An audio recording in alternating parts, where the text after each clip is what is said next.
السلام عليكم ورحمة الله وبركاته.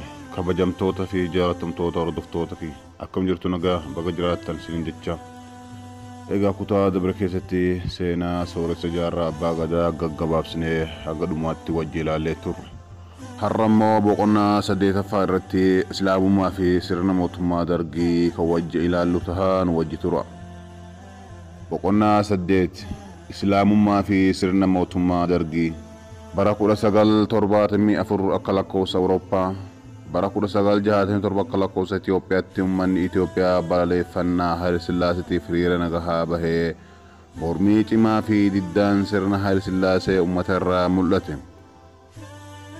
Sodaan guddaan duraan Haayile Sillaaseen akka waaqaatti sodaatamaa ture ni hafe. Ajajoonni waraanaa mormii uummataa kanaan humni Haayile Sillaasee cabee jiraachuu arginaan Haayile Sillaasee jalaa harka fudhatu jalqaban. Booda aangoon harka Haayile Sillaaseetii bahee humna waraanaa harka seene.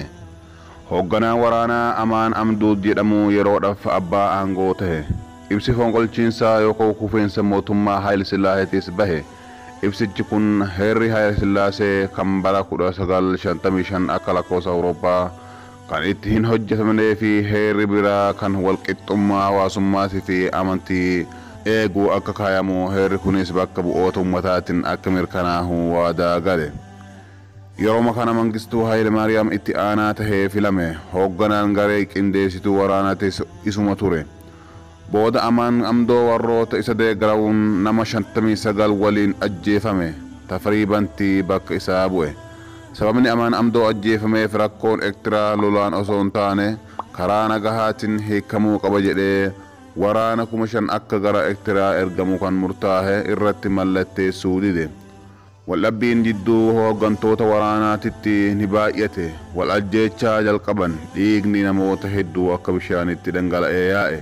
Tafarii Bantiitis asuma keessa ajjeefame. Mangistuu Haayile Maariyaamii lafti baatee fi aangootti ol bahe. Imaammata sirna dargii. Kana booda Mangistuun sirna dargii diriirsuu jalqabe. Dhaadannoo Itoophiyaan duratti haa deemtu. Itoophiyaatti qiddaam jechaatiin kaayyoo sirna dargii lafti kan abbaa qoteeti hojiin kan gamtaati kan jedhu akka hojiitti hiikamu murtii dabarse. Bara 1975tti lafa qonnaan bultootaaf qooduun ni jalqabame. Abbootii lafaa baala abbaatota jedhamanii lafa guddaa waan ta'an qabatanii irra taa'an irraa lafti ni dhaalamte. Manni amantii kiristaanaa kan harka sadaffaa lafa adda isaatiitti qabu irrallee lafti ni fuudhamte. Lafti abbootii lafaa kan dhugaatiif deeffamte. Gara waa'ee amantii yoo deebine immoo akkuma beekamu sirni dargii amantii kamittuu kan hin amanneedha. Amantiiwwan hundaa akka dhabamu barbaada. Namni hundinuu amantii ala tahee akka jiraatu Musliimoota fi Kiristaannis albee yookaan gurraasa tokko akka nyaatan ummata dirqisiise. Warroonni haala kanaan qalma Islaamatii fi Kiristaanallee osoo addaan hin fooyin nyaataa turan Isaaphaa jedhamanii beekaman. Sirni dargii amantii hundaa biyya keessaa balleessuuf karoora isaa baafatee ture. Garuu dursee amantii Kiristaanattiin jalqabe. Isa humna cimaa fi haala mijaa'aa qabu kan Haayile Sillaasee waan hundaan bira dhaabatee humna isaa cimsaa ture san hamma isaa laamshessuu jalqabe. Faallaa sanii immoo Musliimootatti ni laafe. Haqa isaanii ni amane. Baay'inni jiraataa biyya Musliimoota akka tahees ni mirkaneesse. Akka kanaan dura Haayile Sillaaseen Musliimoonni Itoophiyaa keessa muraasatu jira hanga jiru sanis yeroo gabaabaa keessatti gara amantii kiristaanaa deebisna jedhu san osoo hin taane Musliimootni irra baay'ee tahuun ni mul'ate. Carraa sirna dargii keessa Muslimtootaaf argame. Akka Dr. Muhammad Taaj dubbatanitti carraa yeroo san Muslimtootaaf argame keessaa muraasa akka armaan gadii kanatti haa ilaallu. Manni marii dhimma Islaamaa Majlisul A'laa akka hundeeffamu hayyamu. Guyyoonni iida lamaanii iida alfixrii fi iida arafaa akka guyyoota ayyaana biyyaa tahan murteeffamu. Akkasuma guyyaa mawlida yookaan dhaloota Rasuulaa sallallahu alaihi wasallam akka kabajamu taasisu. Masjiida fi madarasaa mana barnoota Qur'aanaa ijaarrachuun Muslimootaaf hayyamamu. Hoomaa waraanaa keessa ilmaan Muslimootaa akka hirmaatuu danda'an hayyamamu. Achi dura Haayile Sillaaseen Musliimoonni miseensa waraana biyyattii akka tahan hin hayyamu ture. Musliimoonnis carraa kanatti fayyadamuudhaan masjiidotaa fi madarasaa hedduu kan bara mootummaa Haayile Sillaasee keessa dhowwamaa turan ijaaranii jiru. Akkasuma da'awaan karaa rabbiitti nama yaamuu ni babal'ate. Namoonni hedduun gara amantii islaamaa seenan. Kun immoo warroota duraan amantii islaamaa biyya keessaa balleessina jedhee carraaqaa ture baay'ee dallansiise. Mangistuun musliimootatti laafuun kun isaan biratti fudhatama argatuu hin dandeenye. Wanti inni akkana dalaguuf dhoosaan islaamee jira tahuu hin oolu jedhanii shakkuu jalqaban. Gareen isaanii maqaa islaamaa baasanii fi Muhammad Mangistuu jedhanii yaamuu jalqaban. Haa ta'u malee Mangistuunis islaama jaalateetii miti. Dalagaan isaatis kama xaaliyaanonni yeroo biyya koloneeffatan dalagan san fakkaata. Hanga koomee gadhaabatee aangoo isaa jabeeffatuuf musliimoota bituu barbaade. Booda akkuma duraan karoorfatee ka'esan amantii hundaa balleessuu suutuma suutan itti fufe. Musliimoonni walgahii adda addaa keessatti salaata isaanii salaatuu dadhaban. Uffata mallattoo islaamaa mul'isu akka amaama fi koofiyyaa uffatuun qaanii yookaan saalfii ta'e.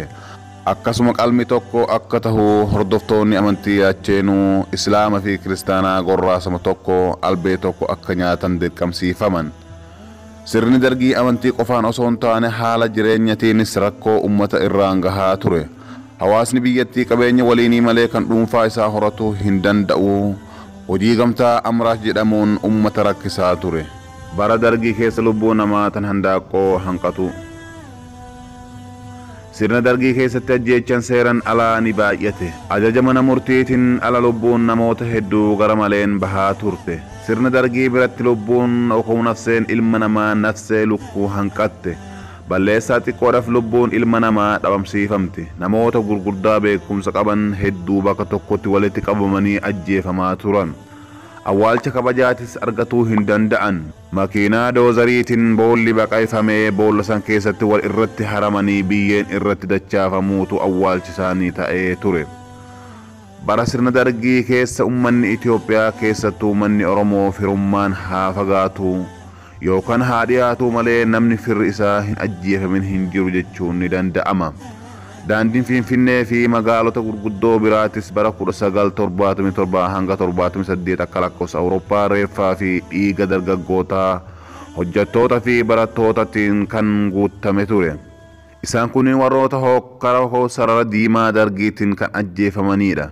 Reeffi namoota ajjeefamanii hanga hojjettoonni karaa qulqulleessan sa'aa 10 yookaan 11tti dhufanii kaasanitti achuma tura. Warraa fi firri reeffa isaanii awwaallachuu hin danda'an. Yeroo jalqabaa reeffa warroota ajjeefamee mootummaan dargii firoota isaanii itti gurguratuunis argamee jira. Gochi akkanaa kun seenaa keessatti tarkaanfii farra ilma namummaa kan fakkeenya hin qabne tahee ilaalama. Namoota haala kanaan badii tokko malee ajjeefaman keessaa muraasni yookaan gariin isaanii akka armaan gadiitti ibsama.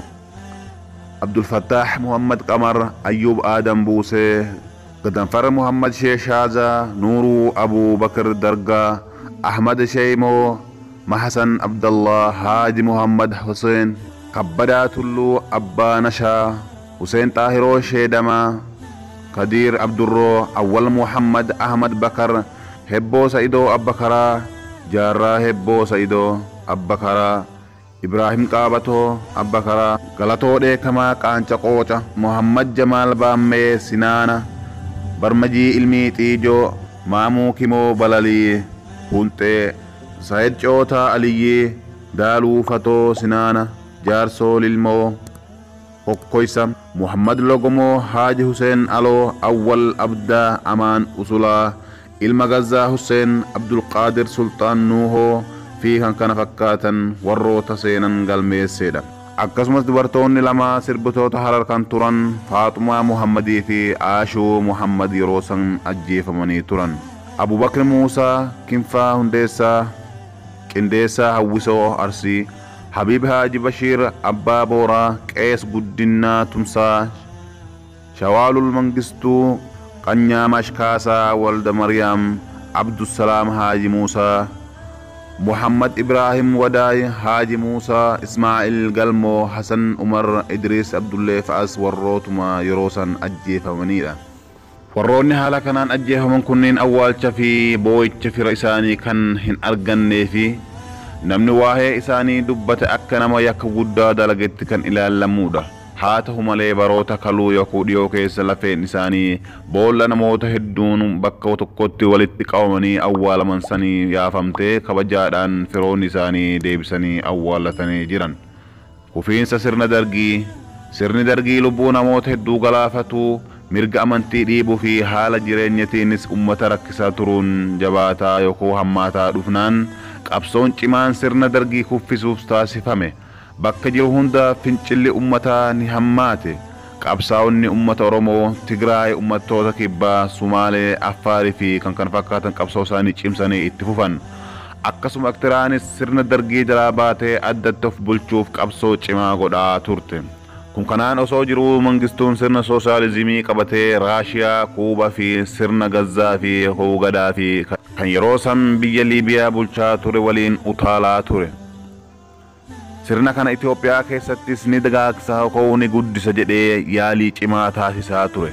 Haa ta'u malee sirni kun warroota dhihaa Ameerikaa fi Awurooppaa kan sirna kaapitaalizimiin deeman biratti kan hin jaalatamnedha. Kanaafuu isaan kunniin qabsoo ummanni Itoophiyaa sirna dargii kuffisuuf taasisan deeggaraa turan. Booda irratti sirni dargii ni kufe. Mangistuu Haayilmaariyaam ergaa waggaa 17 dhiiga ummataa dhangalaasaa ture gara biyya Zimbabwee baqatee hanga ammaatitti baqataa ta'ee achi keessa jiraata. Jiruun duniyaa tun haalli isii akkana. Mangistuun duraan anatu jabaadha jedhaa ture. Dhiiga ummataa akka bishaan lagaatitti lolaasaa ture. Booddeen isaa akkas taate aangoon isaa sun irraa mulqamtee biyya duraan akkasitti irratti lolu sanis dhabee biyya ambaa keessatti baqatee dhokannaan jiraataa jira. Obboleeyyan kiyya kabajamtootaaf jaalatamtoota har'aaf asumatti dhaamnaa hanga mallee kutaa biraatti walitti deebinutti nagaan nuuf tura. Wassalaamu alaikum wa rahmatullahi wa barakaatuh.